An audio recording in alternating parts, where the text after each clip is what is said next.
Bonjour à vous et bienvenue sur ma chaîne où je partage mes réflexions sur des thèmes autour de la connaissance de soi et des autres. Aujourd'hui, je vais vous présenter un livre de Neil Donald Walsh, auteur américain mondialement connu pour ses livres, notamment Conversation avec Dieu. Bien qu'il ait écrit une quinzaine d'ouvrages sur ce thème, l'un des plus intéressants pour moi est Communion avec Dieu, où il aborde les 9 illusions dans lesquelles nous sommes plongés afin de pouvoir vivre l'expérience qui est la nôtre. Cet audio va tenter de résumer ces 9 illusions et pour plus de développement, veuillez vous référer au livre. Je vous invite, une fois l'audio écouté, de revenir sur chaque affirmation et de méditer dessus afin d'ancrer peut-être un nouveau point de vue sur l'illusion abordée. Les 9 illusions. Le besoin existe. Illusion numéro 1. Dans la vérité du soi, qui est notre essence, nous n'avons pas besoin de notre corps ou de notre mental pour exister. Mais nous en avons besoin pour expérimenter.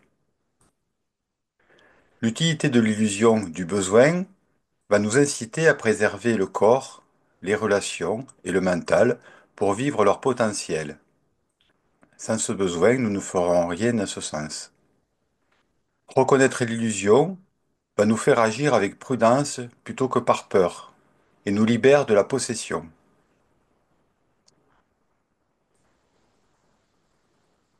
Illusion numéro 2, l'échec existe. La vérité du soi, c'est qu'aucune de nos actions n'est un échec. C'est juste un résultat différent en rapport à nos attentes. Il nous indique que ce n'est pas la bonne tactique par rapport à notre objectif. L'utilité de l'illusion de l'échec permet la remise en question, le déploiement de l'imaginaire, de la créativité, du discernement. Reconnaître l'illusion nous permet donc d'apprécier davantage le succès. Si nous réussissions en tout, cela n'aurait plus aucune valeur. Illusion numéro 3. La désunion existe. Dans la vérité du soi, seule la source existe. Il n'y a rien de désuni. La vie est un processus de l'unité et de la séparation. C'est ce rythme qui crée la vie. L'utilité de l'illusion de la désunion permet de créer une entité propre, séparée du tout, car dans l'union, on cesse d'exister séparément. Sans la désunion, l'expérience de l'union avec l'infini serait ressentie comme un vide, un néant, plutôt qu'une extase. On a besoin d'un certain degré de désunion pour vivre l'union, en état d'extase. Reconnaître l'illusion nous permet donc de vivre dedans, tout en restant unis. La quatrième illusion, le manque existe. Dans la vérité du soi, il y a assez de choses pour tout le monde. La seule façon de savoir ce que signifie tout avoir, c'est à un moment donné d'avoir moins que tout. L'utilité de l'illusion du manque est la force qui nous pousse à explorer, à chercher qui nous sommes, à travers l'expérience du désir de se connaître. En reconnaissant l'illusion, nous allons combler le manque partout où nous le voyons. Ce que nous voulons avoir, faites que notre lait. Ce faisant, vous saurez que vous êtes la source de l'abondance. Cinquième illusion, l'obligation existe. Dans la vérité du soi, l'obligation n'existe pas. Nous n'avons rien à faire. Il n'y a pas d'exigence pour être heureux, car être heureux est un état d'unité avec tout ce qui est, ce que nous sommes déjà fondamentalement. Ce n'est pas ce que l'on fait qui est important, mais l'état dans lequel on le fait. L'utilité de l'illusion de l'obligation est une motivation supplémentaire pour stimuler notre esprit et élargir nos compétences. Sans elle, nous resterions toujours identiques. Reconnaître l'illusion, c'est faire les choses sans stress, en écoutant son ressenti, son cœur. Sixième illusion, le jugement existe. Dans la vérité du soi, observer, c'est être témoin. Le jugement n'est pas l'observation. Juger, c'est conclure qu'il doit y avoir quelque chose d'autre que ce qui est. Vous ne serez jamais jugé, car vous êtes un processus en cours. L'utilité de l'illusion du jugement nous permet de nous situer, de nous différencier de l'autre. Sans le jugement, l'expérience du non-jugement ne peut exister. Reconnaître l'illusion, c'est remplacer le jugement par le discernement. C'est reconnaître que nous n'avons pas le choix de faire ce que nous faisons, car ce que nous faisons est le résultat, dans l'instant présent, de notre conscience de la situation. En ce sens, le résultat est toujours la somme de tout ce que nous sommes à chaque instant.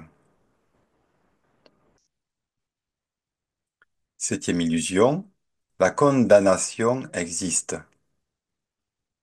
Dans la vérité du soi, le pardon n'est nécessaire que dans l'illusion. Car qui pardonnerait à qui dans l'unité? La main pardonne-t-elle à l'orteil? L'utilité de l'illusion de la condamnation nous permet de connaître la peur, le pardon, la compassion. Le pardon permet de guérir toutes les blessures. Reconnaître l'illusion, c'est reconnaître qu'il est impossible de vous faire quoi que ce soit sans que vous soyez d'accord sur le plan de l'âme. Je précise bien de l'âme. Mais si vous voulez aider quelqu'un qui souffre, vous devez savoir ce qu'est la souffrance. Le rôle de l'ombre, c'est de nous permettre d'être conscients de la lumière. Huitième illusion, la supériorité existe. Dans la vérité du soi, toutes les choses sont égales. Mais vous ne pouvez le savoir lorsqu'il n'existe que l'égalité. Dans l'utilité de l'illusion de la supériorité, vous ne pouvez reculer et regarder le soi si vous êtes lui. Vous devez donc imaginer que vous n'êtes pas le soi, afin d'en faire l'expérience. La notion de supériorité peut donner le courage d'affronter les situations difficiles. Cela vous apporte la force, la persévérance, la confiance en soi. Plus l'idée que vous vous faites de vous est grande, plus grande est l'expérience. Reconnaître l'illusion, c'est reconnaître sa puissance, tout en reconnaissant la puissance des autres. Illusion numéro 9. L'ignorance existe. Dans la vérité du soi, dans notre cœur, nous savons déjà tout. L'utilité de l'illusion de l'ignorance va nous permettre de découvrir, de connaître et d'apprendre à nouveau, de nous rappeler une fois de plus ce que nous avons oublié. Car si nous savions déjà tout, nous ne pourrions plus rien apprendre. Reconnaître l'illusion, c'est reconnaître que notre ignorance est liée à notre incarnation et se réjouir des choses nouvelles à découvrir, des nouvelles aventures à vivre, car si nous savions tout à l'avance, nous n'aurions plus d'élan de vie. Toutes ces affirmations sont très profondes. Il convient donc d'y méditer dessus, c'est-à-dire d'y réfléchir profondément. Elles sont censées nous apporter la paix intérieure et une meilleure vision de la cause de notre incarnation. Voilà, je vous remercie de votre écoute et vous dis à bientôt pour un nouvel audio.